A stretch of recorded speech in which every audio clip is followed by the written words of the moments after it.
자, 이제 2부가 시작됐습니다. 직장인 커뮤니케이션 과정 2부예요.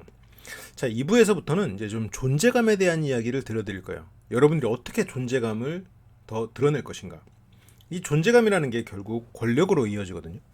이 권력이라는 거는 결국 이 사람들이 나를 어떻게 신뢰하는가에서부터 출발해요. 권위가 생기고 그리고 권력이 갖춰지는 거죠. 사람들이 나를 믿을 때 내 권위가 올라가요. 내 권력은 뭐 회사를 오래 다니다 보면 권력이 올라갈 수도 있겠죠. 근데 자연스럽게 내 권위가 세워지면 권력을 쥐어줍니다. 그러면 사람들이 나를 믿는 건 어디서 올까요? 이 신뢰는 논리력이죠. 내 논리가 정확하고 이 사람들이 그것에 대해서 수긍할 때 이 사람들은 내 말을 듣게 되는 거죠. 그럼 논리적인 것처럼 보이는 기술 만약 있다면 좋겠죠? 논리적인 것처럼 보이려면 말투나 혹은 뭐 상대의 약점 혹은 뭐 상대의 감정을 자극할 수 있는 그런 것들이 논리적인 것처럼 보이게 만드는 기술이기도 합니다. 논리적일 것이라 예상하게 되는 그런 배경들도 있어요. 이건 뭐 외모나 아니면 그 사람이 가진 어떤 과거 이력 이런 것도 좀 포함이 되죠. 일종의 후광 효과라고 하겠죠. 그게 곧 권력으로 이어지는데 어쨌건 우리가 지금 현재 주어진 자원을 최대로 활용해서 권력을 향해 존재감을 더 드러내는 것을 향해 가는 길은 해야 할 말만 제대로 하는 것입니다. 그것은 즉 명료함이죠. 이 명료함을 위해서 우리는 5번째 시간 명확하게 대화하기를 배울 겁니다. 그리고 이제 구조화에 대해서 조금 맛배기로 배울 텐데, 자, 명확하다라는 거, 이 명확하다라는 거를 생각을 하려면 이제 크게 두 가지를 좀 떠올려야 돼요. 내가 어떤 질문에 응답하는 상황에서 명확한 사람은 어떻게 대답하나요? 일단 답을 해요. 우리 앞에서 봤던 프랩처럼 답을 하고 추가 설명을 하죠. 결론이 먼저 나오는 거예요. 우선순위가 결론이에요. 말의 주제가 그러니까 하나가 되는 거예요. 요점이 먼저 나왔으니까. 당연히 말의 길이가 짧아지죠. 뭐 길 필요가 없어요. 뭘 말이 길면 그만큼 내용도 많은 거죠. 문제가 생기면 일단 결론이 나오니까 해결 방안이 먼저 생각을 하고 해결 방안 쪽으로 생각해요. 그 말 것도 당연히 또박또박 말하는 경우가 많죠. 반대로 명확하지 않은 사람들은 어떻죠? 답이 언제 나올지 몰라요. 일단 장황하게 말하다가 자기도 무슨 말을 하는지 몰라요. 그러니까 동문서답을 하게 되죠.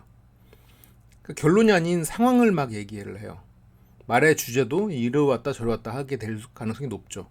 그러니까 당연히 말도 내용에 비해서 길어지고 문제가 발생했을 때 자꾸 그 상황에 빠지니까 부정적인 상황, 문제가 생긴 그 부정적인 상황 그 자체에 대해서 고민을 하죠. 그래서 장황하게 말을 하다 보니까 자기도 자신이 없어지니까 자꾸 말꼬리를 흐리게 되는 거예요. 그러니까 듣는 사람은 이제 답답하죠. 명확하지가 않으니까. 그래서 이런 것들을 좀 해결하려면 이제 몇 가지 팁들이 있는데 크게 3가지 팁을 좀 드릴게요. 첫 번째는 끊어서 말해라입니다. 이거는 제가 글을 쓸 때 오히려 더 많이 연습한 거긴 해요. 그러니까 좋은 글은 끊는 연습에서부터 시작합니다. 근데 이게 말도 마찬가지더라고요. 내가 정말로 글을 잘 쓰면 글을 정말 잘 쓰는 사람들은 문장이 그렇게 짧지 않아도 돼요. 왜냐면 문장이 길어도 몰입을 유지하고 그리고 이것을 하나의 흐름으로 가져가는데 크게 무리가 없거든요. 근데 우리는 지금 말하기를 좀 배워야 되는 상황이고 글쓰기도 마찬가지일 수도 있었고 저는 이제 글쓰기를 다시 배우는 상황으로 작가로서 또 새로운 길을 가면서 컨설턴트와 작가의 길을 2가지 길을 가면서 글을 배우는 과정에서 끊어 쓰는 것부터 했죠.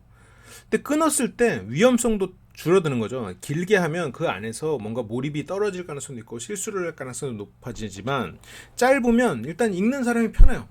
그러니까 글을 쓰는 사람과 읽는 사람 사이에서 교감이 더 쉽게 되는 거죠. 말은 더 그렇죠. 끊어서 말하셔야 됩니다. 주어 하나, 동사 하나 깔끔하죠. 이렇게 말을 하는 게. 예를 들어서 이렇게 말했다고 치자고요. 오늘 아침 회의에서 부서별로 발표를 하는 상황에서 회장님이 버럭 화를 냈는데 그 와중에 그 맥락을 읽지 못하고 또 실수를 했더라고. 이게 지금 심지어 주어는 빠진 상태예요. 예를 들어서 B2B 사업 본부장이 이제 또 실수를 했는데 회장님이 화를 낸 거예요. 그런 상황이라고 치자고요. 오늘 B2B 사업 본부장이 또 회장님을 화나게 했어. 오늘 아침 회의에서 부서별로 발표를 하는 상황이었거든. 이러면서 얘기를 하면 훨씬 더 알아듣기가 편하죠. 자, 이런 문장도 또 예를 한번 들어볼게요. 사내 부서 개편과 투자 검토 사항, 인프라 구축 방법론 등을 검토하고 전체적인 의견을 나누는 것을 목표로 오늘 저녁에 임원회의가 진행될 예정입니다. 이 주어가 너무 늦게 나오죠. 본론도 너무 늦게 나오고. 오늘 저녁에 임원회의가 진행될 예정입니다. 오늘 임원회의에서는 이러이러한 의견을 나누는 것을 목표로 하고 있습니다. 이렇게 풀어나가야죠. 그쵸? 그게 훨씬 더 듣기도 깔끔하고 기억하기도 쉽죠. 무슨 얘기인지도 명확하고요.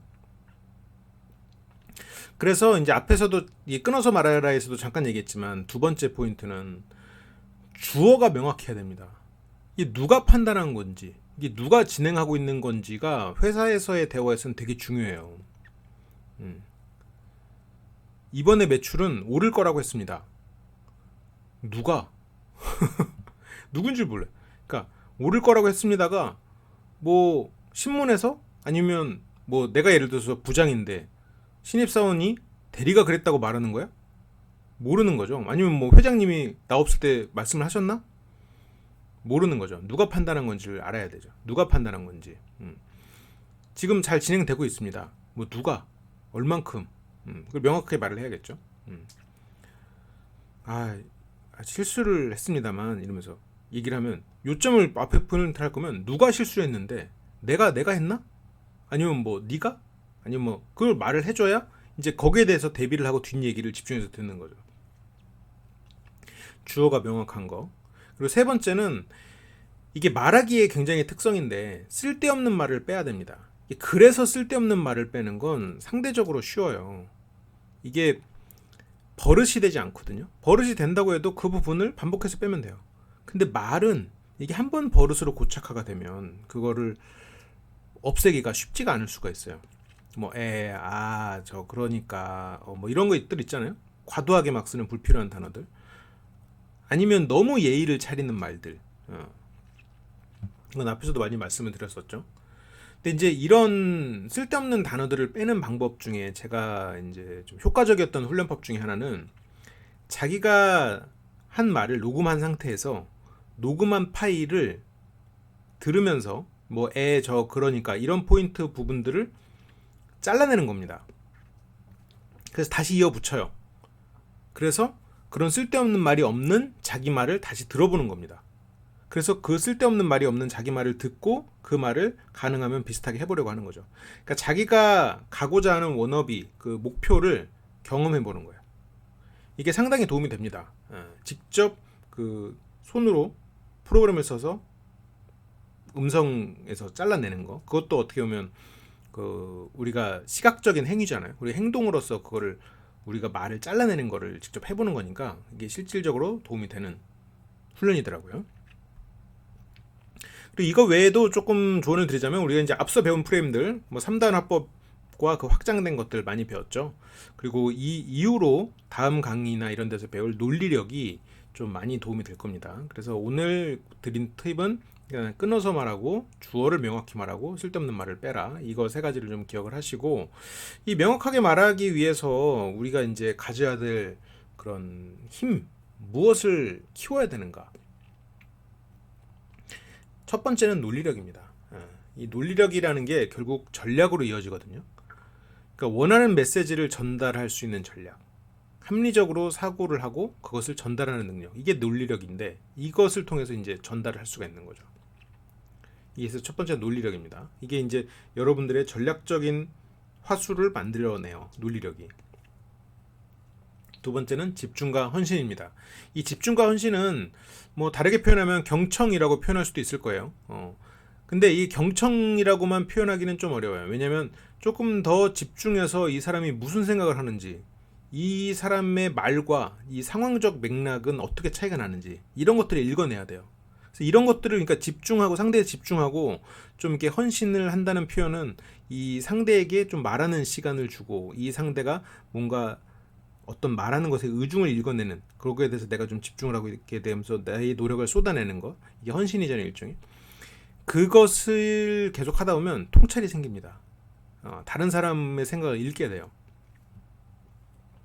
그래서 무엇이 중요한지 집중하면서 이 본질을 알게 된다라는 거죠.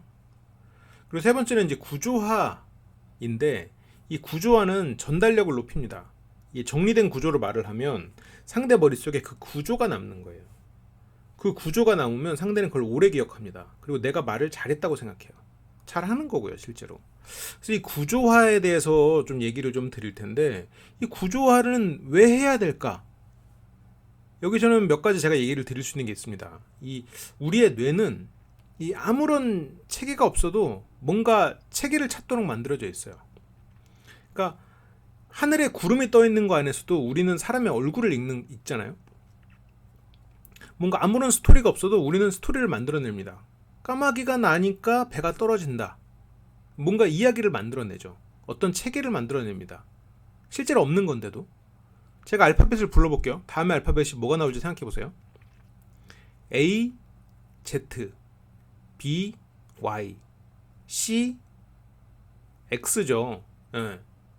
A랑 Z가 묶이고 B랑 Y를 묶었어요. 그쵸? 여러분들 머릿속에서 지금 그렇게 묶었잖아요. 그렇잖아요? 그래서 A, B, C로 늘었고 Z, Y, X로 줄었잖아요. 그렇게 생각이 되죠. 자, 이번에도 숫자 한번 맞춰보세요. 1, 2, 3, 11, 12, 13, 21, 22. 이건 너무 쉽죠? 23이죠. 예.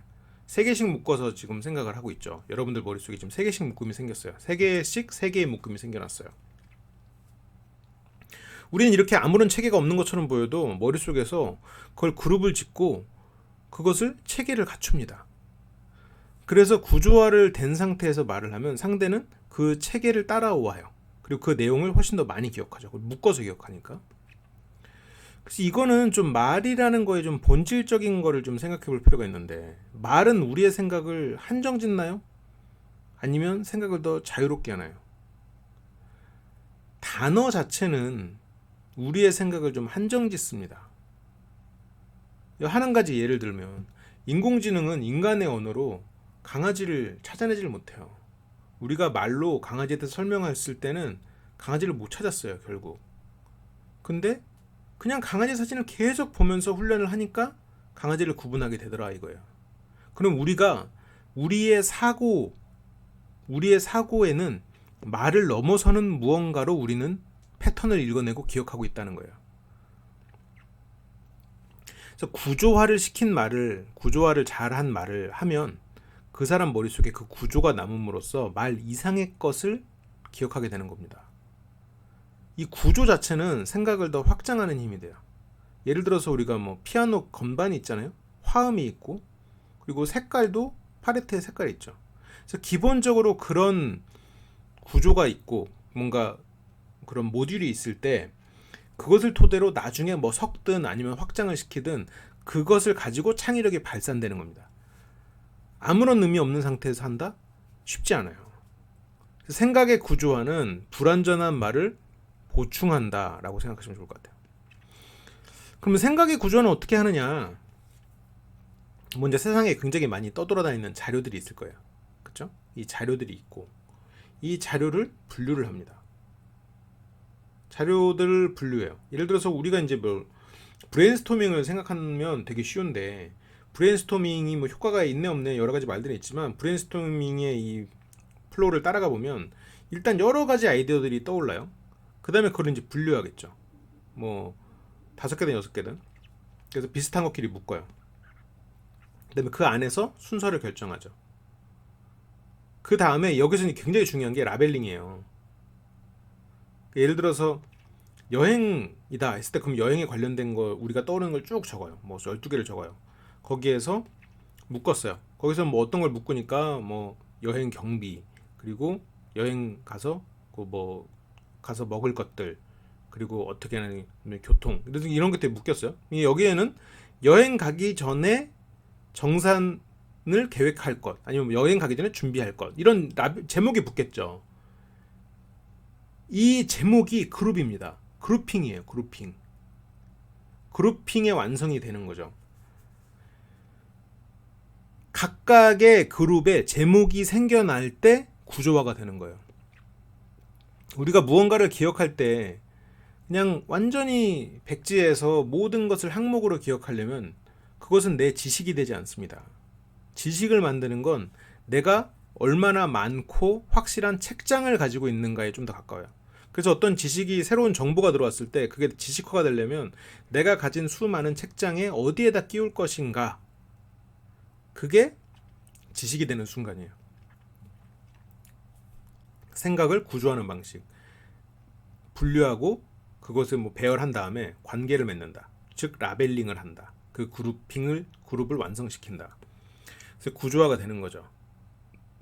그래서 무언가 이렇게 시각화된 구조화 혹은 뭐 생각을 이렇게 표로 만드는 거, 그룹화된 거, 이게 이제 막연하게 머릿속으로만 있어도 훨씬 더 많은 걸 기억하게 되는데, 이게 눈으로 보여지기까지 하면 더 많은 것을 거둘 수 있죠. 예를 들어 뭐 예전에 뭐 제프 베조스가 이거는 뭐 그 냅킨에 이렇게 적어가지고 우리 아마존은 이렇게 될 거야라고 해서 그때 굉장히 유명한 그림이죠. 이것도 굉장히 직관적이죠. 무언가 성장을 위해서 이게 저비용을 하고 더 낮은 가격을 해서 고객이 좋은 경험을 하고 트래픽이 올라가고 판매자도 좋고 다양한 상품군이 올라간다. 뭐 이렇게 해서 뭐 선순환 구조가 되는, 이걸 이제 눈으로 보여주는 거죠. 성장이 딱 가운데 있으면서. 이제 이렇게 구조를 할 수 있는데, 자, 이건 이제 생각을 구조하고 이제 말을 그 생각으로 하는 건데, 그러면 그 상대의 머릿속에 어떻게 구조를 남길 것인가? 그거부터는 좀 다른 문제가 돼요. 좀 더 복잡한 문제가 될 수 있어요. 왜냐? 내가 구조화가 된 말을 하고 상대가 그 구조를 느낄 수 있어야 되니까. 그래서 이거는 그 내가 처음에 연습을 할 때는 구조 안에다가 글씨를 써놓든 아니면 구조를 머릿속에 먼저 떠올리고 그 안에다가 생각을 채워놓고 그 생각을 읽는다는 식으로 말을 버릇하면 좀 더 구조를 명확하게 전달할 수 있어요. 예를 들어서 3단 구조는 세 가지 네모칸이 있는 거잖아요. 서론, 본론, 결론. 세 개의 네모 안에 여러분들은 내용을 채워넣고 말을 한 거예요. 그걸 말로 표현한 거죠. 듣는 사람도 머릿속에 세 개의 네모가 그려질 수 있어야 효과적이겠죠. 그래서 이런 논리를 전달하는 게 구조화예요. 우리가 앞에서 배웠던 구조 뭐 있었어요? 3단 구조랑 뭐 3단 구조 확장 이런 거 있었잖아요. 이 3단 구조와 3단 구조 확장, 이 3단 구조 확장의 구조화에서는 우리가 또 여기서 배웠죠. 3단 구조 확장은 뭐 있어요? 이 주의 환기, 행동 유도 이런 것들을 통한 구조가 있죠. 이게 이제 뒤에서 배울 그 프로세스 구조랑도 굉장히 비슷해요. 주의 환기를 먼저 하고 그게 됐으면 그 다음에 필요 제시를 하고 그 다음에 필요 만족을 하고, 즉 칸마다 화살표로 연결되는 구조일 수도 있는 거예요. 자, 이거는 뭐 뒤에서 이제 다음 시간에 다시 한번 구조화, 회사에서 잘 쓸 수 있는 구조에 대해서 말씀을 드릴 거니까 그때 좀 더 자세히 이야기를 하기로 하고, 오늘은 한 가지 더, 4단 구조. 그럼 4단 구조 중에 유명한 거 뭐 있어요? 기승전결. 소설 쓸 때 항상 나오죠. 기승전결. 근데 이거는 다른 사람이랑 대화할 때도 써요. 특히나 이제 뭐 상담을 할 때나 이럴 때 뭔가 처음에는 어떤 이렇게 안건을 얘기하거나 이렇게 사소한 얘기, 뭐 스몰 토크를 하건 그러면다가 이게 어떤 문제인지 그런 문제가 이제 언급되기 시작하죠. 그 다음에 승 단계에서는 그 문제만 갖고 얘기해요. 그 문제를 좀 심화시키는 과정이죠. 전 단계에서는 그렇지만 이런 문제도 이런 관점에서 좀 봐야 될 것 같아. 너에게 네가 해결을 원한다면 이런 부분도 있을 것 같아. 그러면서 이런 상담으로서 전환을 하는 그런 단계가 있겠죠. 결에서는 그러니까 이제 네가 어떻게 할지 좀 결정해봐. 그러면서 이제 전체의 마무리를 짓는. 근데 이게 굉장히 도움이 되는 게, 지금 제가 상담이라고 표현을 했지만 다른 대화에서도 쓰일 수 있어요. 근데 내가 이 상대를 파악해 가면서 이 사람이 지금 뭔가 스스로 해결책을 향해 가고 있는 것 같다. 그러면 결 단계로 넘어가도 되지만, 이 사람이 지금 자기의 문제가 뭔지도 전혀 모르는 상태다. 그러면 승 단계로도 넘어가면 안 되는 거죠. 그러니까 상대를 파악해 가면서 내가 지금 어느 단계, 어느 구조에 머물러 있는가를 판단하는 것도 도움이 되는 거죠. 그래서 전략적인 대화가 가능해지는 거예요. 이 구조화는. 내가 지금 이 구조에서 어디에 머물러 있는가를 판단할 수가 있으니까, 대화 중에서도. 그렇습니다. 오늘은 구조화에 대해서 좀 맛배기로 알려드렸고, 다음에는 정말로 그 프레임 안에 구조 안에다가 텍스트를 넣는 법을 알려드릴게요. 생각을 아예 그냥 딱 구조에 넣어서 그 상대의 머릿속에 그 구조를 심는 법. 좋습니다. 그러면 이제 또 다음 시간에 더 좋은 강의로 돌아오겠습니다. 시청해주셔서 감사합니다. 다음 시간에 봬요.